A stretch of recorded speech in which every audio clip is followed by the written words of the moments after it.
Welcome in, welcome in. Glad you're here. This is a timeless reading. Whenever you find it, it is meant for you. Take what resonates, leave the rest. Right out the gate, we're just going to take a quick minute to find an overall theme of today's message. This is a collective message. It's for anybody who is aligned with my energy. I do believe that we do have a very specific collective energy. And if you're here, and you're meant to find my channel, for sure. So this is actually a reading for us and what we're looking at right now. Thanks again for being here. I'm Emily. Glad you're here. Let's see what we're finding. Light, firefly. Just move this in. I want to make sure that it can be seen for now. This is the Mystical Garden Oracle. And I just want to take a closer look at this card.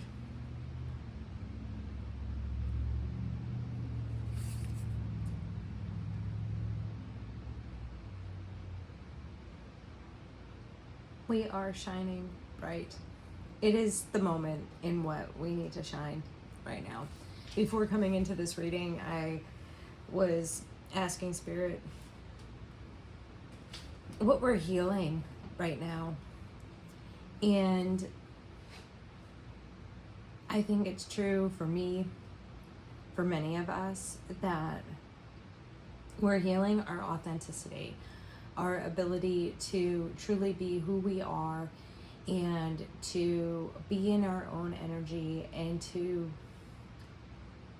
honor what is right for us and what is not right for us. And like a perfect example of this would be when there's a particular individual in my life who every time I'm near them, I literally become physically ill.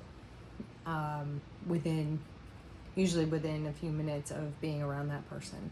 And it doesn't necessarily mean that they're a bad person or that they're evil or anything like that. If you're on this channel, you probably are beyond kind of those superficial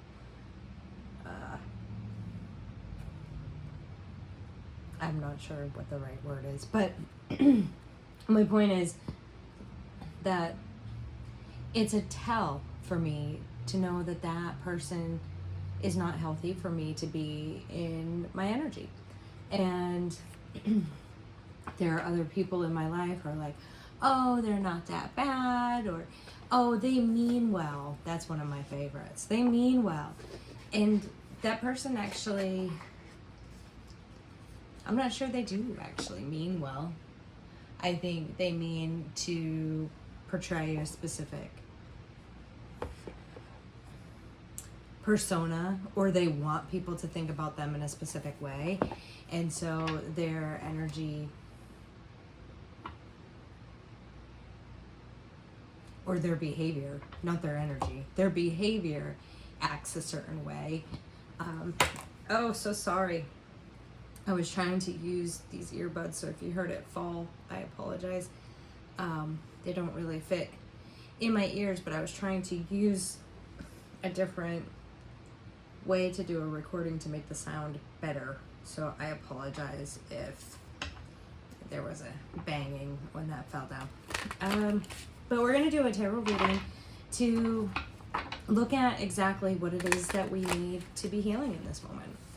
And so I'm glad that you're here. Let's take a look at this, how we can more, like, what is holding us back from shining our light more clearly. And I realize it's such a catchphrase, right? With shining our light, and I'm just using that kind of wording because of the card here.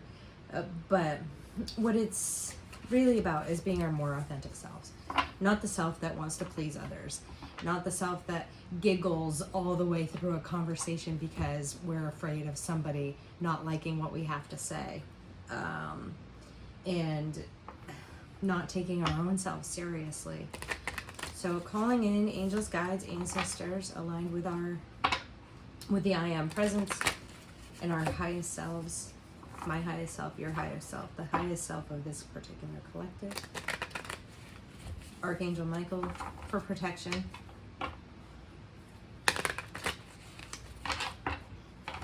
If you hear me refer to God, I mean that in all senses of the word.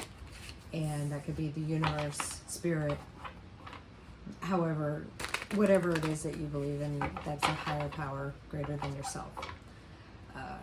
So understand that I use that term interchangeably with spirit and all others. So let's look at, for our light, what are we trying to heal? How do we help show our light?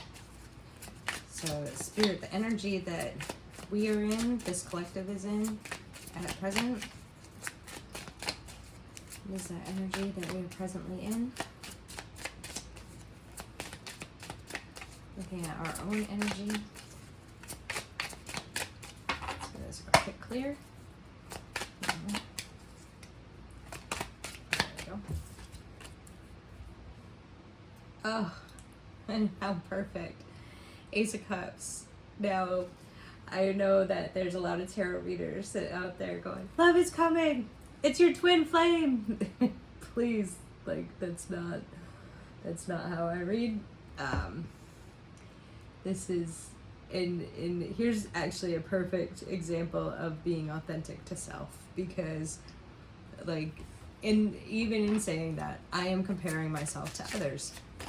And what this Ace of Cups, this little sweet teacup, is showing us is self-love.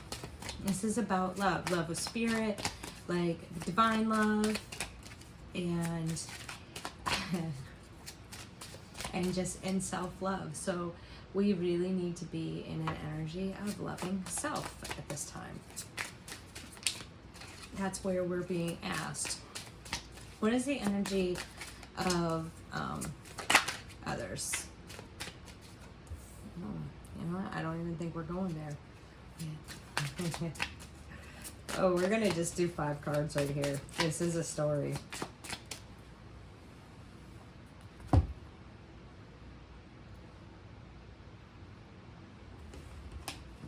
These earbuds are not gonna work, especially since I recently had surgery on my head, and as part of that, the surgeon stitched through the outside of my ear, what has made the opening of my ear canal much smaller. So that's a bit of a challenge. Let's see.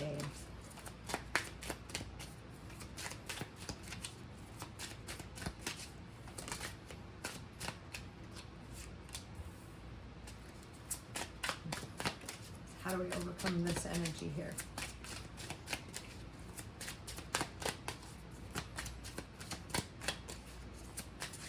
This is a really interesting story here. I just want to lay this last one out. Okay. Oh my goodness. Here we are. This is a space of respite. We need to be in this Ace of Cups, this self-love, this protective energy. This little bunny is sitting here in a teacup, and it's kind of a self-contained, safe little space for him to be. Some sweet energy here with the Ace of Cups. Just, it's like, I'm safe in my little cup. And I think the best approach for us at this moment, anybody watching this channel, is about keeping yourself safe, protecting your space, allowing yourself to be in this sanctuary. We can call it a sanctuary, if you will. Kind of a safe space for you, being held kind of close and safe, holding yourself close and safe, letting God, Spirit, the universe hold you safe and close with your guides, and allowing that to be to kind of be that self-nurturing space.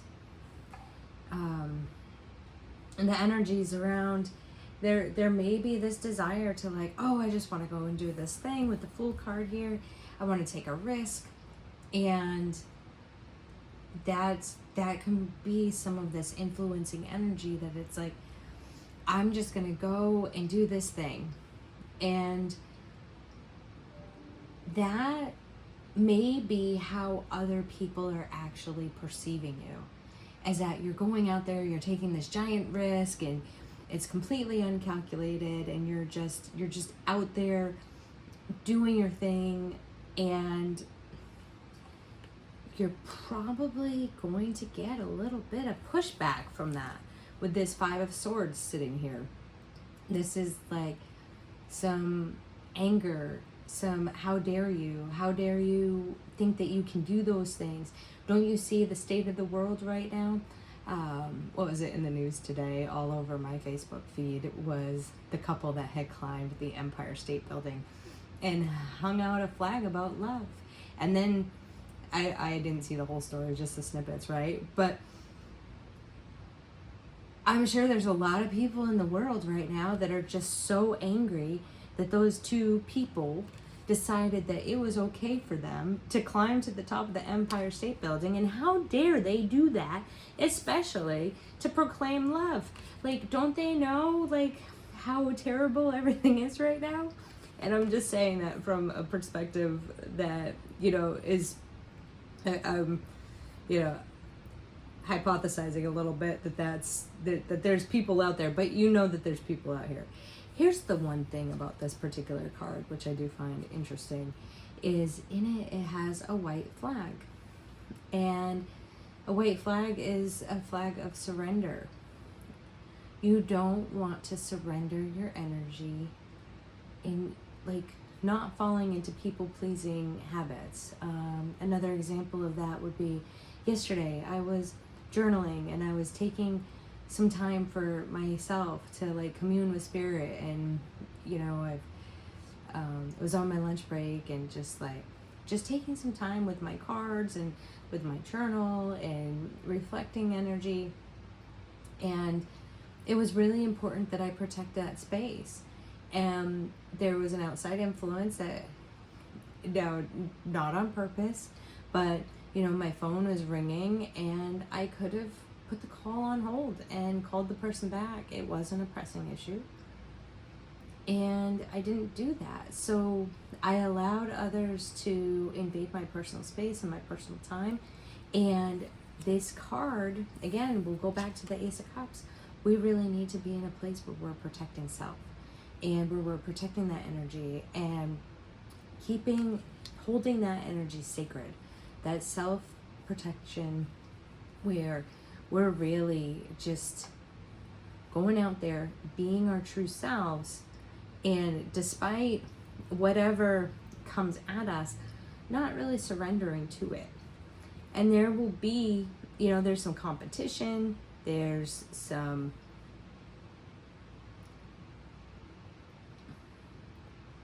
challenges with the Five of Wands here. But both of these cards, Five of Swords, Five of Wands, fives in general are change. 5 is a change number. And this is about really standing, holding your ground, and learning. This is also learning, because the Five of Wands is rehearsal. They're not in a real battle. They're in a training ground. So it's important for you to learn, for me to learn, to protect our energy. And also that, especially when things seem chaotic or disruptive, like, we're really training to hold our own here. A Two of Swords here in this particular deck, it's about a bit of a battle of wills here, or a mental battle, actually, because swords are mental energy. Swords are energy with words.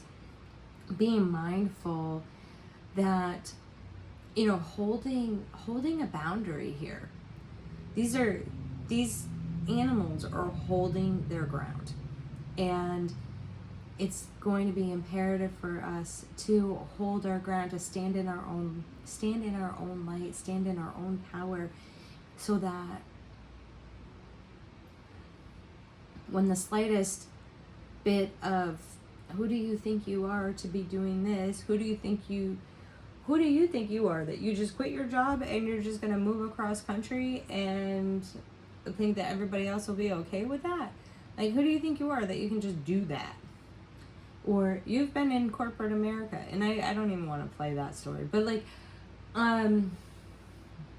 you've been doing this for so long, and now you're going to just go and do this other thing? Like, who do you think you are that you're able to do that? And I think we're truly in a place right now, globally, where people are starting to say, hey, enough is enough. I've been doing this thing for so long. It's because it was what I was supposed to do. It's what my parents said I was supposed to do. It's what, I went to school for. I studied for this, and that was my path, and that was my trajectory. And so I've just stuck with it. And now I want to go and do something else that actually really resonates with me. Now I want to learn how to do research so that I can study the migration patterns of right whales. Whatever the thing is that you want to do. And I'm just throwing out like the most outlandish thing I could think of. Even though it's not outlandish at all, right? It's totally... It's totally a reasonable... Everything is reasonable. Everything is practical. And we have created all of these things on this earth. And the only thing that makes certain things unreasonable or impractical are perspective. And what we really need to do is follow this inner guidance and not allow other people's perspectives to disrupt us. And this is how we shine our light for our each of our own individual unique abilities. We were all created for our own specific purpose, or we all chose this life path for a specific purpose, however you want to view it. I'm going to pull one more card just to cap this off. And there it is. Oh, I had the deck upside down. I apologize. But here's that Queen of Swords. And she landed just in such a way that... Showing for the camera. This is about knowing, seeing, and going toward your own direction. In your own direction. So, Spirit is really, really encouraging you, me, the rest of us, to have that clarity through our inner connection by honoring our true selves and just going straight for it. This bird here is looking ahead, and she knows exactly what direction she's going to head. Her head is above the clouds. It's not in the clouds. Her head is above the clouds. She can see absolutely perfect from a really high perspective of where she's going and what she wants to accomplish. And I know that I'm in a place right now, and maybe you are too, where it's like, I don't really know what I'm going after. I don't really know what I'm trying to accomplish. And I think if we give ourselves, if we stay true to ourselves through this process, despite whatever outside influence is coming for us or challenging us, if we just stick and make those decisions each and every day of what is true for ourselves and what honors our true nature, we're headed exactly in the right direction. So thanks for being here today. I'm glad you're here. I hope this message was helpful. Have a great day.